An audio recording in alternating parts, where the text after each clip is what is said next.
தாய் தமிழ் உறவுகளுக்கு வணக்கம். 10 நாளில் திமுகவிலிருந்து விலகினார் என்ற தலைப்பில் இந்த காணொளியை காண்கிறோம். 10 நாளில் திமுகவிலிருந்து வெளியேறினார் என்ற தலைப்பில் இந்த காணொளியை நாம் காண்கிறோம்.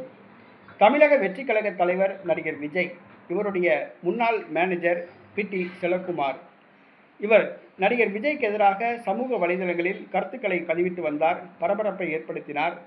திடீரென திமுகவில் இணைந்தார். இந்த செய்தி சமூக வலைதளங்களில் வைரலானது. ஒரே நாளில் தமிழ்நாடு முழுவதும் பிரபலமானார்.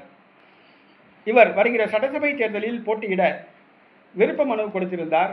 ஆனால் திமுகவின் மூத்த தலைவர்கள் சதி செய்துவிட்டனர், உள்குத்து வேலைகளில் ஈடுபட்டனர்.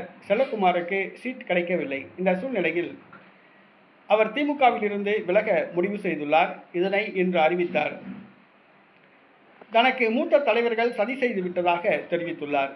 மேலும் தான் திமுகவில் இருந்து வெளியேறுவதாக அறிவித்துள்ளார். கலப்பை மக்கள் இயக்கத்தில் இணைந்து மீண்டும் தன்னுடைய மக்கள் பணியை செய்ய போவதாக அறிவித்துள்ளார்.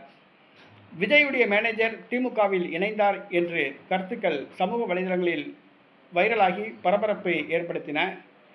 அந்த செல்வகுமார் தற்பொழுது திமுகவில் இருந்தே வெளியேறிவிட்டார்.